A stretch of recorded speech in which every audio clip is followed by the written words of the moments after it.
Welcome to Lost Relation Chronicles. I had just gotten home. It was Friday, and I was looking forward to the weekend. My wife was waiting for me. Not waiting for me as she usually did with a smile and a peck, but fidgeting and seemingly determined about something. Something was up, and it didn't look good. "Hi, honey," I said. I stopped and looked at her. Something wrong? Where are the children? It was Friday, and the kids should have been home. The children are with Mom until Monday. "John, I have to talk to you. I have to tell you something, and I need you to listen and to try to understand." "Oh, this is going to so be hard," she said, looking down. She saw my concern and tried to reassure me. She said, "It's not something bad, but, well, it might be hard for you to get where I'm coming from, at least initially. But if you think about it, and if you love me, you'll at least try to understand. Can you do that for me?" she said. Her voice was almost pleading. "I guess so. I will try to understand," I said. "Thank you," she said. "Ben, it's something that's been on my mind for a long time. Something that at first may sound dumb, strange. Okay, Ben, I want to have sex with other men." "Huh? What?" I started to laugh, but the look in her eyes did not invite humor. I stopped. "You're serious, aren't you? You're divorcing me? Is that it?" "No, no, no," she cried.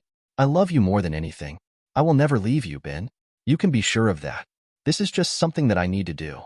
Since I just flat refuse to cheat on you, to sneak around, I need you to try and understand my need to, well, do this. I need you to agree to allow me this chance.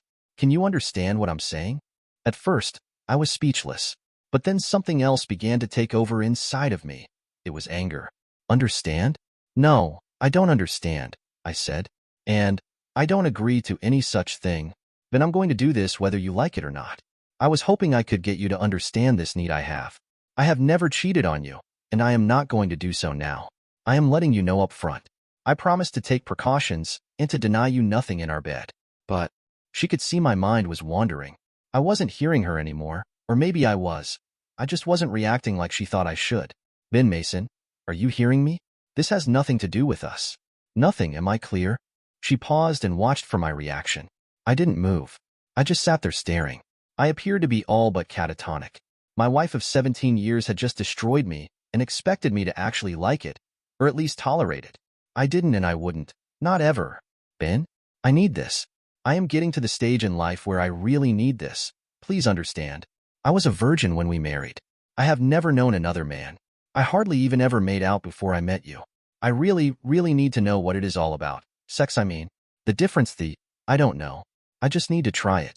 It's only about sex, not love. Never love except with you." I continued to stare. I was afraid to say anything. I wanted to kill her. My wife wanted to explore other men. Not even a man, but men.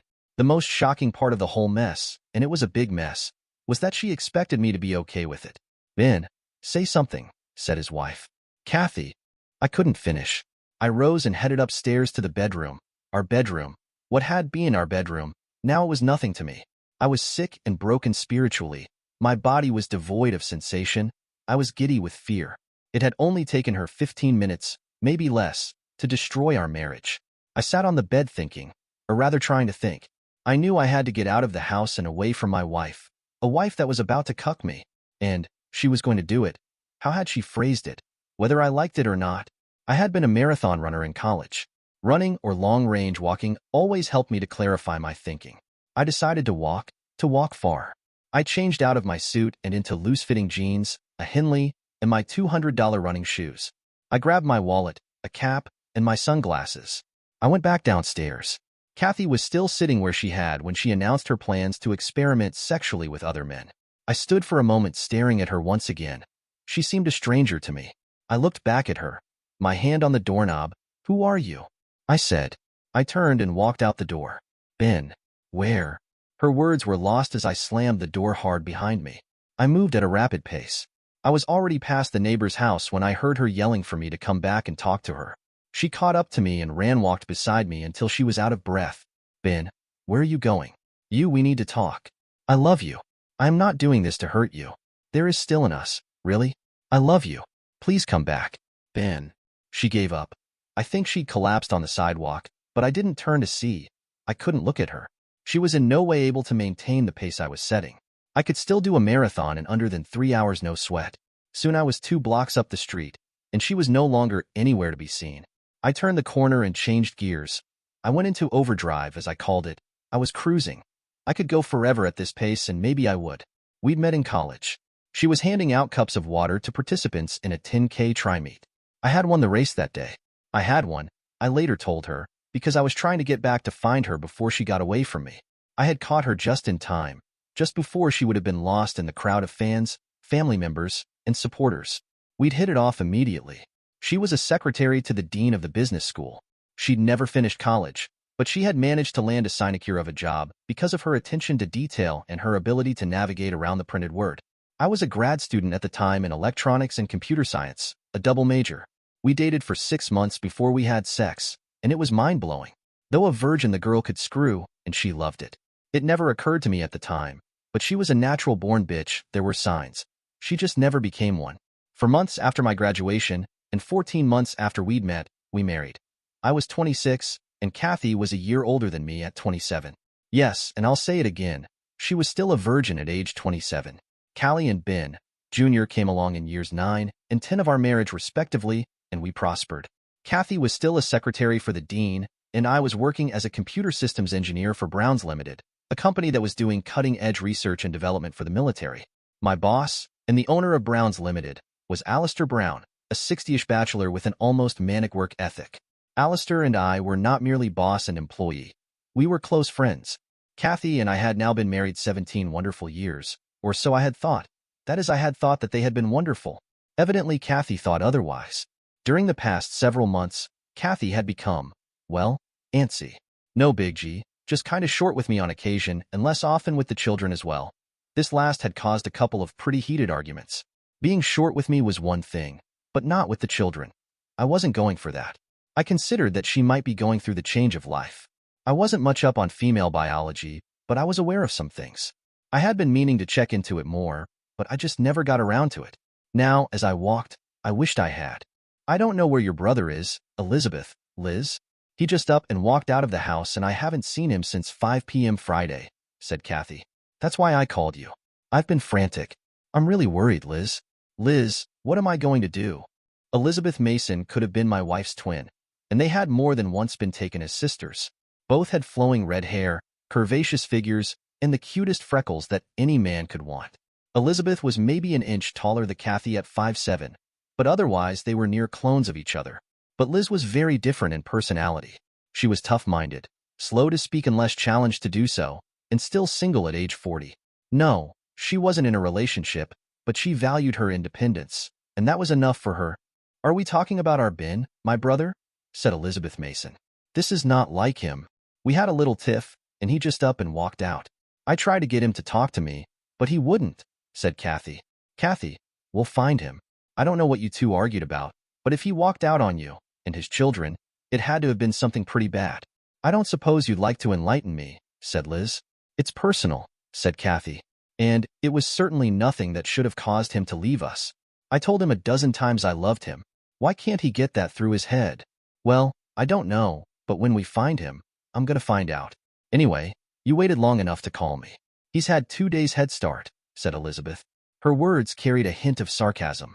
The two sisters-in-law got along well, but Elizabeth, a psychologist, always felt that Kathy was a little ditzy. Which way did he go? Said Elizabeth. He was on foot, you say. What was he wearing? He went east toward Baxter. A dark green t-shirt and jeans. A Cubs baseball cap too, I think, said Kathy. His coat? Prompted Elizabeth. No, he wasn't wearing a coat. Jesus, Kathy, it's freezing out there. He didn't take a coat. He didn't drive his car. Well, he couldn't have gotten far. We should be able to find him. Toward Baxter? Yes. Well, he can't be heading there. It's more than 100 miles away. But, you say in that general direction. Okay, stay here and man the phone in case he calls. I have my cell. Keep me informed, said Elizabeth. I will, said Kathy. The road was icy, so Elizabeth Mason was driving under the speed limit. She was 10 miles out of town when her cell rang. She pulled over to answer it. He's where? In Baxter. Oh my God. All right. I'm heading there, said Elizabeth, and she hung up. The lockup in Baxter, a town of 150, seldom had anyone in residence. But tonight it had me. And I didn't give shit. The meal was hot, and the cell was warm. Life couldn't get any better than this, I thought sardonically. I heard the steel door at the end of the hall clang open. I couldn't see who was coming, but the footsteps alerted me to someone coming to see me. I was the only prisoner in the place, so it had to be me. "Well, sailor," said my sister, "are you proud of yourself?" I stared. "So she called you," I said. "Yes, but I was already on the road looking for you. You better have a damn good reason for gallivanting around the countryside on foot with no coat. You know you have little ones and a wife at home worried sick about you," said Elizabeth. "Yeah, right," I said sarcastically. "The kids maybe, but not Kathy. She didn't tell you, did she?" "No, I guess not," said Elizabeth, her eyes narrowing. "She just said you had a tiff and then you left. She said she begged you not to go. Nothing like half-truths to dump the blame off on somebody else. Well, we did have a little tiff, as she calls it. It was kinda hard for me to avoid since she announced that she intended to have sex with other men whether I liked it or not," I said. Elizabeth's face betrayed nothing. "What did you say?" Did I stutter? "She told me of her plans to screw around on me whether I liked it or not. I had to get out of there, so here I am all warm and cozy," I said. The guard opened my cell door and shook his head. I think he felt sympathetic toward me. We started walking toward the front receiving area. "You've been bailed out, but you'll have to return by Friday to plead," said Morgan, the jailer. He handed me a paper. I didn't even look at it. I could do that later. "Look, pay the fine next Friday. It's only a misdemeanor. You'll have to pay of the damage too, but then it will be all done." I nodded at the logic of his advice. The fight in the bar had been nothing, but a couple of chairs had been broken and a table damaged and a mirror also broken. The bartender, a not-too-bad-looking woman, had pointed to me as the troublemaker, so they'd hauled me off. I deserved it. I made no protest. I was too drunk to say anything coherent in any event.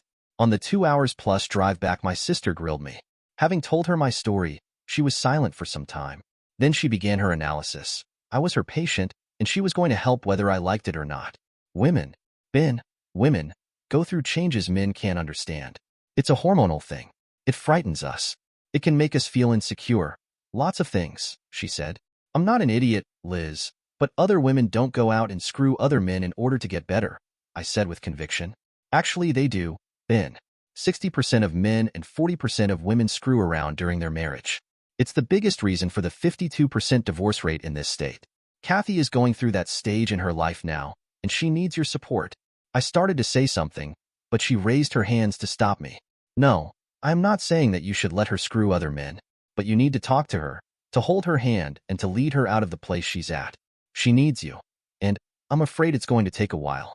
Women at our age need their men to be strong for them, to support them and be their rock. Liz, I'm willing to do anything to help Kathy get by this. But if she lets another man stick his meat inside of her, we're through. No ifs, no ands, no buts, ever. And let it be known, if she does disrespect me, I will do my level best to destroy both her and her lover or lovers. Liz was silent again. I hated it when she was thinking. It always felt like she was judging me. The conversation shifted to less weighty matters. You walked 100 miles in 2 days, she said. Yeah, so what? So I did. I needed to think, I said. Oh, nothing. It was a hell of a feat, especially given the temperatures and road conditions at this time of year. What were you thinking? She said. She meant how could I not have thought about the conditions of the weather and the roads, but I extrapolated her words to mean my thoughts about Kathy, myself, and our marriage. Christmas was 3 weeks away. It was going to be a hell of a holiday. What was I going to find under the tree we still hadn't put up? Maybe something unexpected left behind by someone else. I was angry. I just couldn't go home yet. Drop me at Brown's, I said. But it's Sunday. Ben, I can't go there right now. I need to be alone for a while still. I'll go there tomorrow. You can tell her that, I said. She seemed to understand. I'll talk to her, said Liz. She was pretty worried about you. I think she'll hold off on her plans, if she's really even made any, now that she knows how you feel about things. Just don't do anything rash, okay? I won't. I just need to think some more, I said. She dropped me, and I saw her drive off as I went inside to my office. Elizabeth thought that Kathy would hold off on her plans. I, on the other hand, wondered if she hadn't already acted on them, and if so, with who? Hell of a thing when a man loses trust in his wife, I thought. Hell of a thing. Kathy, he's afraid he's lost you, said Elizabeth, as she was shucking her coat and hanging it on the rack just inside the front door. She hadn't even been bothered with a greeting. Nonsense, said Kathy. I told him he'd never lose me. Nonsense? When you told him you were going to make love to other men? Get real, Kathy. Any man would be thinking what he's thinking. Kathy looked troubled. He told you then, she said. Of course he told me. I'm his sister. How long did you think you could keep something like that a secret anyway? Said Elizabeth. It was just something I've always wanted to know about. Okay to do, said Kathy, seeing her sister-in-law's look. Do it, and you've lost him, your children, and most of the friends and relatives who love you, said Elizabeth. Don't you realize that? Kathy couldn't meet the other's eyes. I hoped that he would understand my need. It's something that has consumed me for a very long time, Elizabeth. I don't know if I can help myself. Ben has always understood me. He's just got to understand me this time too. I can't live without him, but I don't know if I not do what I so need to do with this other, said Kathy. I can try, but I might end up just out and out cheating on him. That's the real danger, and I know it. You have no idea how overpowering this feeling, this need inside of me is, said Kathy. Actually, I think I do, said Elizabeth. Why do you think that I never married? I'm not in a relationship and I love being with men. However, I know enough about myself to realize that I could never remain faithful to just one. So, again, I never married. But Kathy, you are married. And what you are proposing is so bizarre, given that little fact, that you stand to lose all if you don't clean up your act muy pronto, said Elizabeth. I guess you're right, said Kathy. I was just... She started to sob. Elizabeth got up and went to her and held her. It'll be all right. I will stay with you tonight, and tomorrow when he returns, I'll be here to referee this thing. Thank you, Elizabeth. I don't know if I could face him given his anger, but you have to give up this crazy idea of letting other men have you. But even more than that, you have to convince your husband that he has nothing to fear, and that may be one very large task, said Elizabeth. Kathy nodded. She allowed herself a small smile. Her sister-in-law didn't notice the slight narrowing of her eyes when she'd heard her last words. You have to convince your husband? Kathy knew now that getting her husband's permission was never going to happen, and she had a choice to make. She could dump her plans and never revisit them. Or, she could make sure to convince her husband that she had. Those were two very different things. But first things first. She had to get him back. After all, she did love him more than anything. That much was absolutely true. For the first time since he'd stormed out, Kathy felt as if she had things figured out. She would soon know. The next morning, I awoke having slept on the couch in my office. I was a little stiff. The distance walk and the less than comfortable sleeping arrangements had had their effect on me. I was used to marathon distances for time, but long military-type endurance walks were something I'd only done a few times, and not in the last 10 years. I was kind of proud of myself, actually. I hadn't lost it, not yet. I pulled up in front of the house a little after 10 a.m. I knew that Callie and Ben, Jr. would be off to school. She opened the door for me and threw her arms around me, squeezing me tightly. She seemed genuinely relieved that I was okay and back. Oh, honey, I was so worried. Forget everything I said. I was an idiot. I had a long talk with Liz, and she made me understand. I'm just so glad you're back, said my wife. Whoa, I said. I was a little suspicious that she had given up on something that just a few days before she refused to even discuss giving up. There was Liz, of course. I'm sure she had laid it out for her, but there was something. I just couldn't put my finger on it. Good. I hope you mean it. It was all too easy. Too cut and dried. I finally figured out what it was I couldn't put my finger on. I didn't trust her. Hell of a deal. We headed into the kitchen. Liz was seated at the table sipping her inevitable tea. Hi, Liz. So you're here to back up her story, I snickered. Guess so, she said. We talked long and deep, Ben. She gets it. I hope you two can get by this. It really was just a dumb female head trip, Ben. I nodded. As much as I respected Liz and her skills, I was still very loath to take anything for granted. Not after the scene on Friday. Liz hadn't seen her, heard her. I had. The next several days, Kathy did everything she could to reassure me. I had almost begun to accept the dumb female head trip analysis of Liz's. Then Thursday, there was the phone call. I picked it up, heard something in the background over the line, and then whoever it was hung up on me. Weird. I didn't mention the call to Kathy. I thought about what I heard in the background. I had it. The words were, call, cell, call my cell. That had to be it. I went upstairs. I hoped I was right. I was. Her cell was on the dresser. I checked the call history. I knew most of the numbers. I wrote down the 6 I did not know. I smiled the smile of the lucky. I didn't have a top security clearance for nothing. Working for the military, I knew I could find out who the numbers belonged to very easily. It would be illegal as hell, of course, But my very own boss had used his clearance to nail his cheating wife. But a year passed. I was about to do the same thing. This was not a no-fault state. If I caught her and had the evidence, her butt was mine. And her lovers too, or lovers. I was feeling good. That night the sex was good. Actually better than good. She'd sure made a turnaround over the past 6 days. I hoped I wouldn't have to be giving that up anytime soon. I was in the lab early. I had to catch Butch before he headed out into the field. Butch was our systems installer and field techie. He and I had downed more than few brews rooting for our alma mater, Ohio State. Butch, got a minute? I said as he passed me on his way out. He stopped. Sure, Ben. What's up? He said. Come on into my office. I got a problem and I need your help, I said. We sat inside and Butch plopped down in a chair in front of the desk. I took a seat next to him. Butch, you remember last year when Mr. Brown had you do some snooping for him? He was suddenly all ears. Oh no, Ben, not you too, he said. I'm not sure, but I have reason to be worried. Can you help me? Ben, I can, but it's a risk. Unless you're pretty damn sure. I am, Butch. He nodded. Okay, you got it. Just don't talk about it, not even to me. When and if I have anything, I will contact you. You okay with that? He said. Yeah, I'll be patient. Just do some spot checking over, say, the next month, and then get back to me. If there's nothing, great. If there is, I got ya, he said. Here's some phone numbers I pulled from her cell. I don't know them. It might be nothing, but then again, maybe it's the whole enchilada, I said. He nodded. Good. It's a good place to start. It's not even illegal if your name is on the account. It is, I said. I had to think my wife was a blithering idiot. She knew I was tech-savvy and that I had friends who were geniuses in the field. She knew I could find out anything that I wanted to. If she was going to cheat, she stood no chance of getting away with it unless she was able to utterly allay my concerns. That was pretty thin bread to be spreading your shit on, but it was the only thing that made any sense. Things settled down at the house. The kids were happy. Kathy was happy. And I pretended to be happy. A week later, my world crashed. Butch called and asked me to meet him at our favorite hangout. I checked out the numbers, he said. I got the addresses, checked them out too. And bingo, I caught her at 2 of them on successive days. Ben, I got pictures, film, and audio. Let it be enough to say that your wife is definitely cheating on you. Sorry, Ben. No sweat, man. Do me a favor. Get more, especially more film. I have plans for this broad.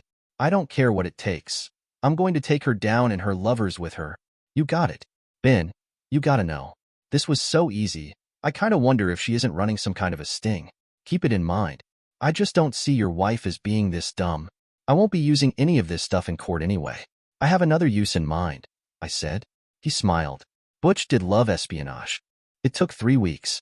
It was amazed at the depth of information Butch was able to amass. I had everything on these fools except their DNA, and I could obtain that if necessary. Now it was just a matter of choosing the right time and place. I needed to talk to Liz. We sat watching the film in her office. Jesus, I can't believe it. She even had me fooled, said my sister. What pisses me off the most is that I know I've been getting sloppy seconds at least sometimes, I said. Ben, forget about revenge. Dump her, but forget about revenge.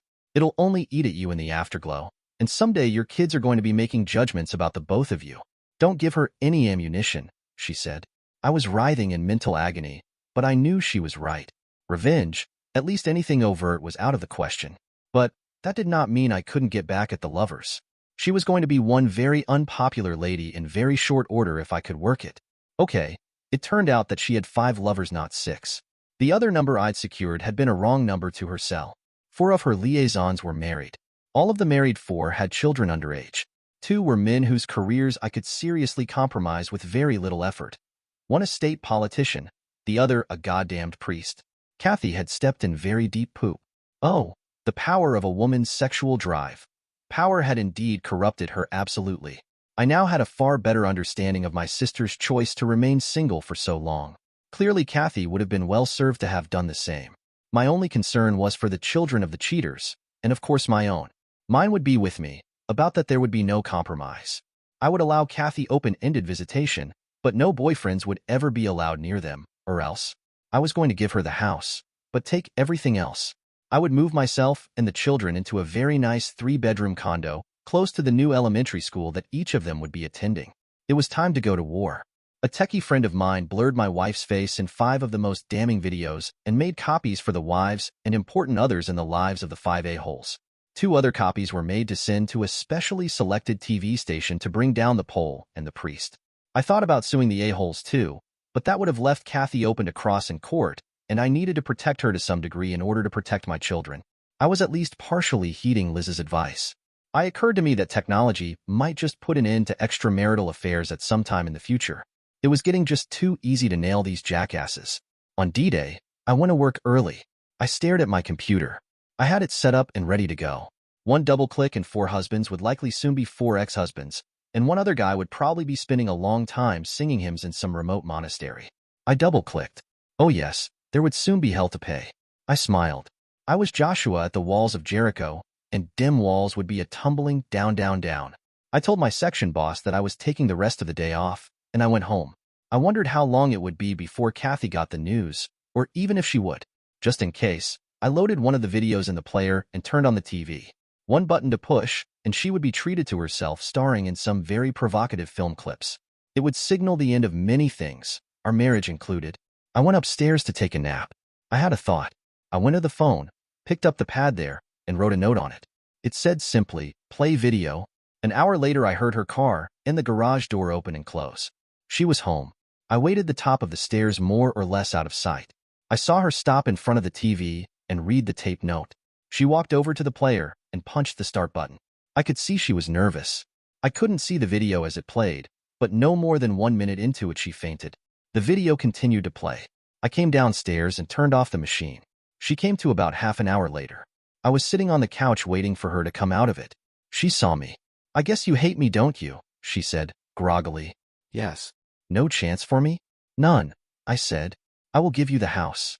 The kids will live with me. Everything else, stocks, bonds, savings will be mine. If you don't fight me, I will let you save a modicum of your self-respect. If you do fight me, I will ruin you." "Ben, I'm sorry. I don't know what to say. I needed to do it, or thought I did. I'm sorry. I know you are Kathy. But what you've done is unforgivable, way, way beyond the pale. I warned you. Now it's caught up with you, and the men too. As we speak, they are in the process of being ruined. I wouldn't be answering your cell anytime soon. You're not going to be real welcome around them, is the way I figure it. I have already leased a place.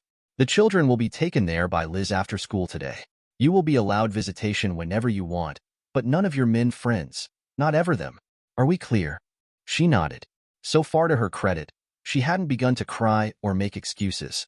I figured that at least the tears would come about 2 minutes after I left. I proceeded to do that now. All of the marrieds were divorced by their wives and taken to the cleaners. The priest was reassigned, but I never discovered where. The pole is now selling used cars. Kathy still works for the dean. She sees the children often. It was a task to have them understand why Mommy wasn't living with us anymore. But somehow, we got by it. Kathy dates every once in a while. I think some of her office friends fix her up, but that's just speculation. I know for a fact that the idea of screwing around no longer has any appeal for her. She'll be with us at Christmas. She's still family, but she knows she blew it big time and has had the decency not to push it with me. Dear listeners, please share your thoughts in the comments section below and don't forget to like, share, and subscribe.